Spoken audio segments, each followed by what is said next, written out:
Hello guys, how's everybody doing? I hope all is well with you and your families. If you are new to my channel, welcome. My name is Nancy, and today we are talking about rejection. I'm not quite sure which one is bigger, rejection or internal fear to me.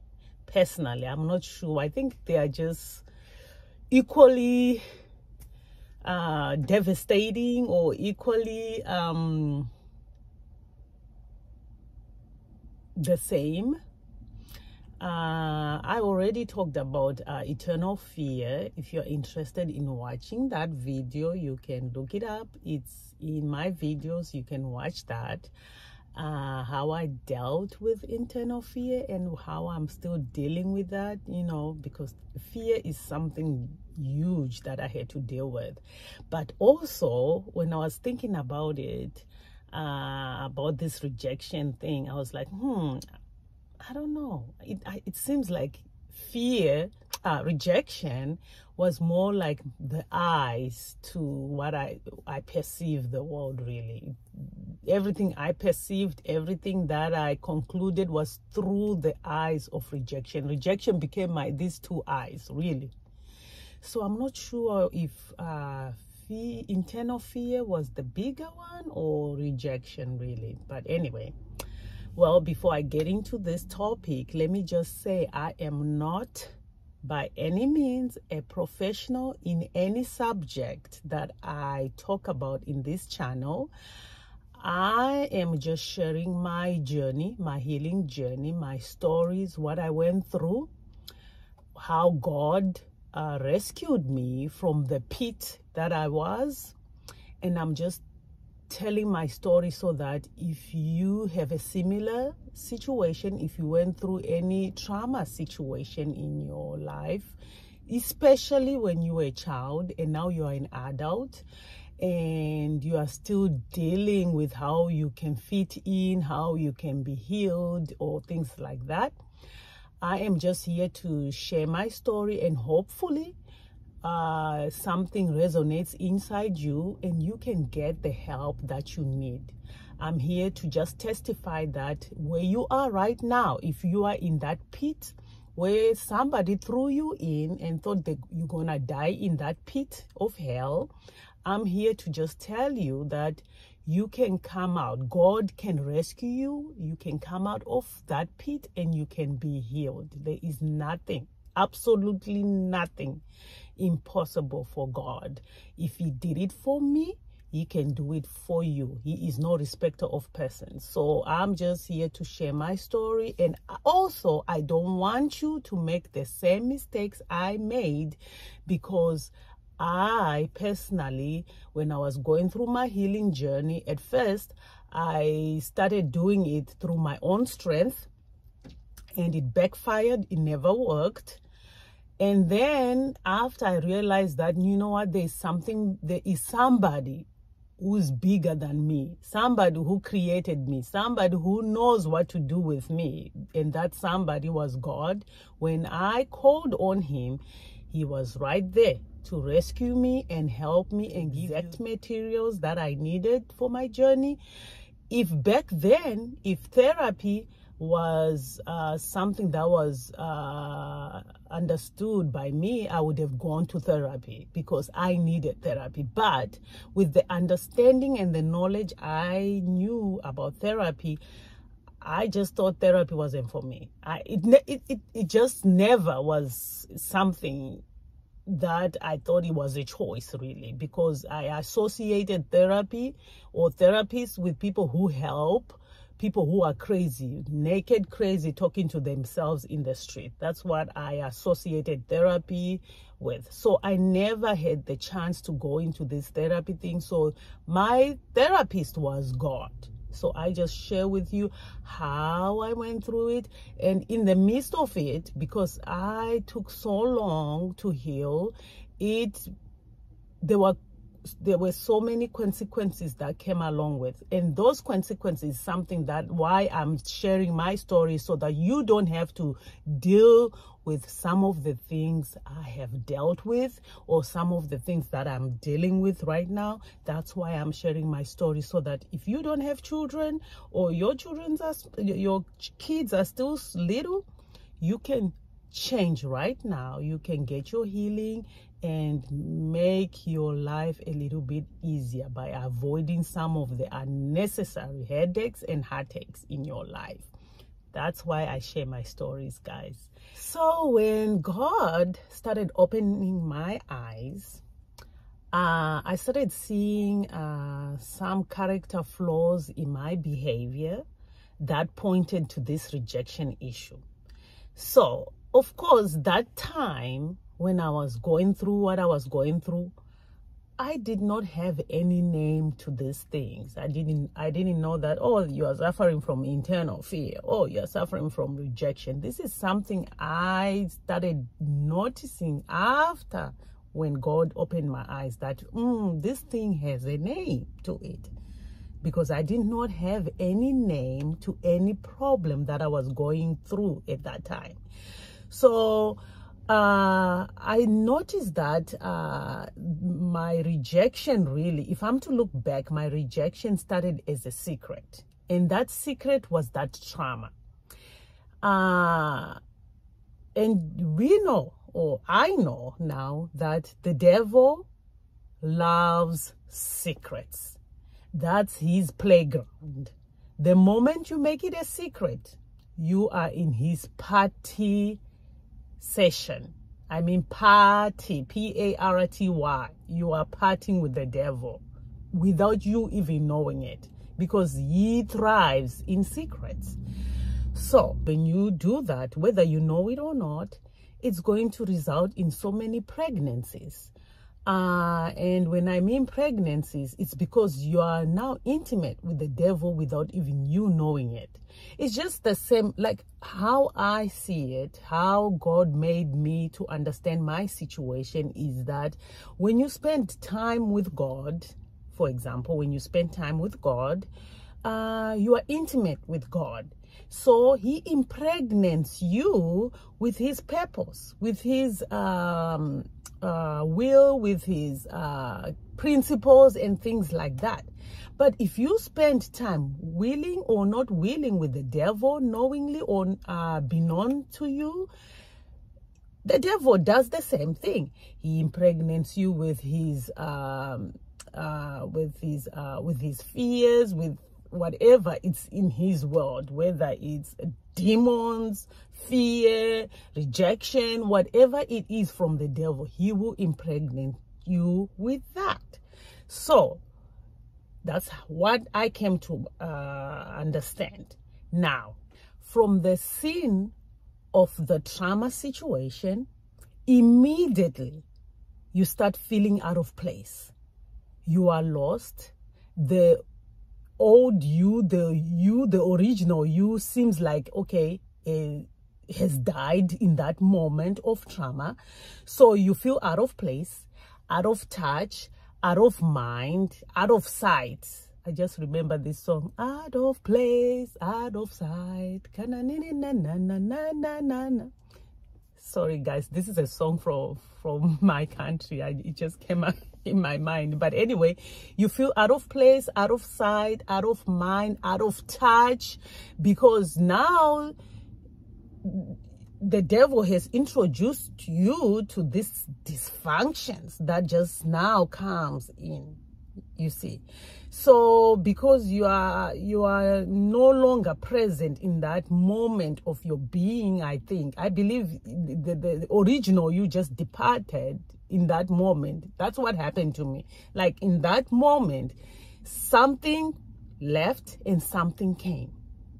It's just like that. It's just how I see it. Something left, something came, and I believe that something was the dysfunctions. And I believe that day, I was given a new set of eyes. I was no longer seeing as a child through the innocent eyes, I was now seeing through rejection eyes. I got two sets of eyes, which was rejection. Everything I started seeing from that point onwards was through rejection lenses. Why I say that? Because from that moment, I started blaming myself. I said to myself, there must be something I did wrong for me to deserve such treatment from my cousin. There must be something I did for this to happen to me. That was rejection number one. I had to reject me at that moment of time. So then, now that rejection was introduced to me at that moment, of course, I did not know that it was rejection, but now I can see that that was rejection at that time. Now that when rejection was now playing me like a yo-yo, since I had already now rejected me first by blaming me, I was its number one player. So from that point onwards, that's when I started building walls to protect me, to defend me, and then I started running so that no one can hurt me, no one can reject me. So now I started running outwards. I was also performing to fit in whatever situation was called to be the normal situation. I had to fit in, so I had to perform so I can fit in with the normal world. And whenever I encountered any exclusion from other people, of course, I'm going to, rejection will tell me, or you know what, probably you are leaking, meaning that maybe somebody knows your secret, or maybe you have said so much, or maybe you did something wrong. That's why they are rejecting you. So anything that I perceived as they are rejecting me, even if they are not rejecting me, but because remember, my eyes were through rejection. Now everything I saw or what people did, whether they knew it or not, if it's something that I sensed as negativity coming my way, I'm going to perceive as rejection. So I will blame myself again and thinking, oh, maybe you did something wrong. Or maybe they are suspecting you. They are suspecting you. You are leaking somehow. Your secret is telling on you. You better do something. You better do something, that you run, you perform, you pretend or whatever, but do something to cover whatever part that is leaking.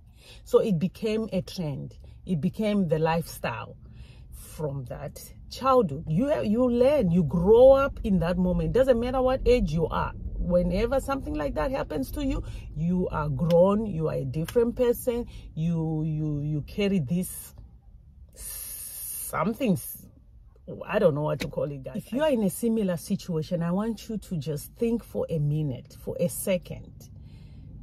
Growing up in such a condition, inside yourself, in such a thought process, reacting in such a manner, it's more like you versus the world kind of thing. Imagine growing up in that situation. And if you are someone like that, also who grew up in such a situation where you make your own rules inside of you, the world has become your enemy. You just think the world is not a good place. Growing that in those conditions, just imagine what will happen. What will be the result of it all? So then despair is born because you are hopeless. You feel hopeless. You feel alone. Even though you have parents, you have siblings that love you, or relatives that love you, you just are in this despair. You have no hope. Anger issues is born. Fear, insecurities. You are overly sensitive. Shame, self-sabotage mentality, People-pleasing spirit is born. I'm trying to think everything that is so many, because guess what? The devil is partying with you and you don't even know it, and making you pregnant with these things that are just growing and growing and growing. That's how I started seeing this situation when I started this healing journey. So these emotions will just drain you. They will drain you. You'll be like a little girl, but looking like you are. If you are 15, people think you are 20-something. If you are 20-something, people are gonna think you are 30-something. When you reach 30, they're gonna think you are 50. When you reach 40, they're gonna think you are 60. It's because emotionally, those things are draining you inside. You are screaming for help, but you don't know where to turn to. So at the end, for me, it resulted in me being suspicious all the time. Everyone was a suspect to me. From my parents, they were suspect. They didn't even know it.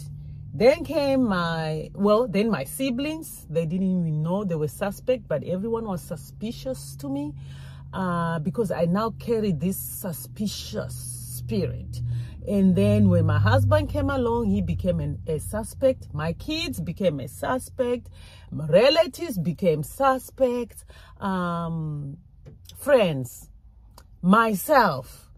Let me just say, everybody became a suspect. I couldn't trust you. And the sad part, even God, I couldn't trust God, because I thought if he cared, then I wouldn't be in this situation. So no, I'm in this thing by myself. So I trusted nobody, and I didn't want to trust nobody. So guess what? When you have this suspicious spirit with you, you can't trust anyone. Everybody is a suspect.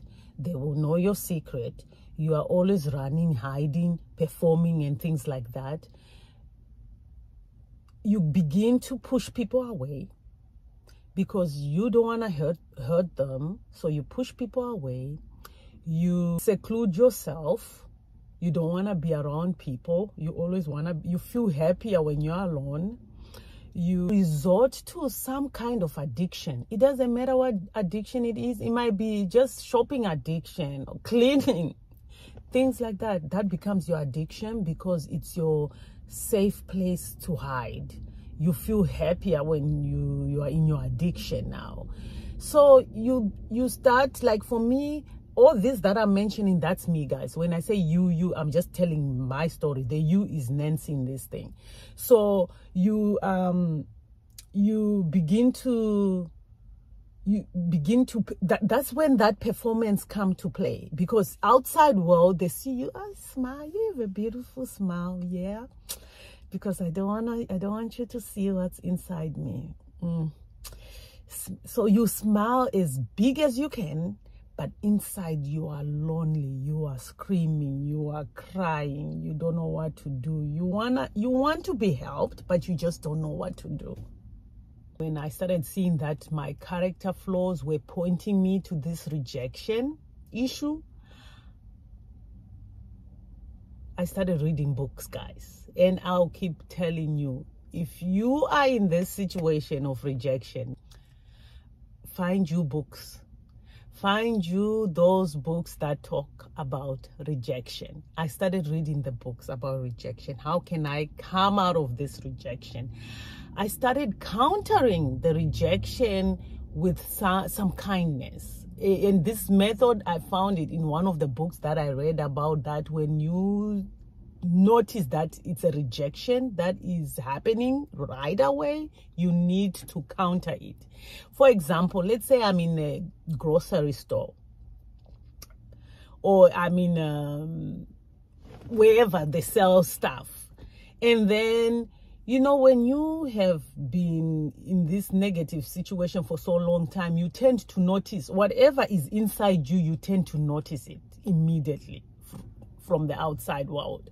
So let's say I'm in the grocery lane, and then I notice that maybe the sales clerk is saying, good morning, have a good day. Good morning, have a good day to everybody in front of me. But then when I get there, there's no good morning. There's no have a good day. Like I am not there.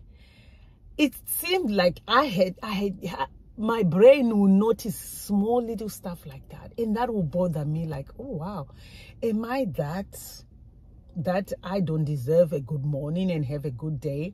So when I started noticing small things like that, I knew that rejection was playing me. And also I knew that God wanted me to heal in such areas, because I picked up rejection so easily. And even if it wasn't rejection, maybe it was just, it happened that maybe the person is just tired of saying good morning and she's just exhausted. But then there comes me, I'm picking that habit, picking that scenario as rejection. You are rejecting me. So I had to deal with that. Immediately I would say, I would notice that, okay, rejection is trying to tell me, oh, look at you, you're being rejected now. I would immediately counter that negative thought with, well, good morning to you. Oh, you must be tired. It's been a long day, is it? You know, I would say something nice.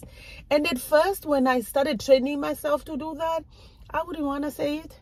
I'd be like, what did she think she is? She will say good morning to everybody and she won't say good morning to me.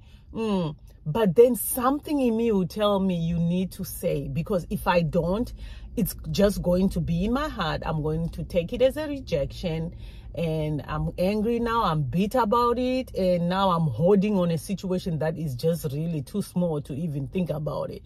So that's why I started training myself to do things like that. Like, okay, instead of making wrong assumptions about anyone, I will give them the benefit of the doubt in that situation. It doesn't matter what it is. It might be somebody cutting me off when I'm driving. Instead of like, oh my goodness, why would they do that, or me being angry, I'll just tell myself like, maybe the wife is in the hospital and they are just late. The wife is about to give birth to a baby, so they are in a hurry. Or if it's a woman, I'm like, oh my goodness, maybe something happened to the child and they need to go, they need to get there in time. So hey, let them go. It has nothing to do with you. So I'll start saying, I'll counter every negative thought that wanted to present itself as rejection. I would make sure I will counter that with kindness, and it works. Try it. So read many books, listen to the word, start reading that Bible, and quote learn you some few scriptures that talk to your situation, so that when that rejection thought comes in, you have at least one scripture that you will just counter that thought with, and you just meditate on it again and again and again, and listen to those sermons. I'm telling you, that's what have helped me, and I can only share what has helped me. And if you want to try what has helped me, hey, try it and see what it will do to you. And now in my grown-up self, I believe I have grown a little bit in this area of rejection. I now know how to deal with it, although I'm not 100% there, because really, to be honest, you are going to encounter rejection almost every day in your life. It doesn't matter. It might be in the store, at home, wherever. You might encounter rejection. So I have just trained myself really not to take anything personally, and just to immediately have a word that I will counter that negative thing that it wants to represent itself as a rejection. So one thing that I've learned in this whole process of rejection that God has taught me is that if it is friends, family, relatives, anyone who is close to you, if they are now rejecting you, it's either they have outgrown you or you have outgrown the relationship. And you just have to take it as, you know what, they are probably on another level that I'm not, and they are just moving on. And it's okay. I had to learn that one. Like, you know what, when people are now going to another level, maybe the level they are in at that time, at that moment of time, you are not it. Or maybe you are now on another level and you just have outgrown the relationship. And it's okay. Don't take it as a rejection. Just take it as, you know what, the relationship has outgrown itself. Either I am grown or they have outgrown the relationship. That's what I've learned in this entire process, and that has helped me not to be a people pleaser, to let go, surrender people to God, not to want to please them just because I don't want them to reject me. You just have to learn that part. That one, you just have to train yourself in that. So guys, if you are going through any rejection of some sort, once you start training yourself in reading books and just going to God to help you go God's route, it gets easier. I am telling you, it gets easier and easier and easier. You don't have to be oppressed by the issues of your past, because that's what the devil is trying to do, is to oppress you with that past. So you don't have to go through that. All you need to do is go God's route and ask him to help you, because it is so much easier to fight that rejection when you have God's word inside you than to try and fight it in your own strength by, oh, let me be nice, or let me do this. It's just too much work trying to please people. It's too much work trying to go by people's expectation, because you can never meet people's expectation. You can never even meet your own expectation. But if you go God's route, he will just direct you. He will help you so that you don't have to suffer in this oppression issues of your past. If you know God's word for yourself, you will be free from that despair spirit, and you will be hopeful. You will have hope. Those scriptures will give you hope in that time when you feel rejected, because you will feel it. And people, as long as you live where people are, you are going to see rejections coming from left and right. But once you have that God and he trains you and you just focus on him, that despair will be gone and you become hopeful. Well, guys, I hope this helps somebody. I hope it helps you. I hope you get the help you need, because rejection is not fun at all, but it can be, you can get rid of it. You can get free from it. That's what I mean. You can get free from it. You have a blessed, wonderful Thanksgiving. And let's just keep on being, let's just keep thanking God each and every day, because without him we are nothing. And I pray that you find your own path of healing, that he opens your eyes to what you need in your healing journey. So I will see you in my next video. Thank you for watching. Bye.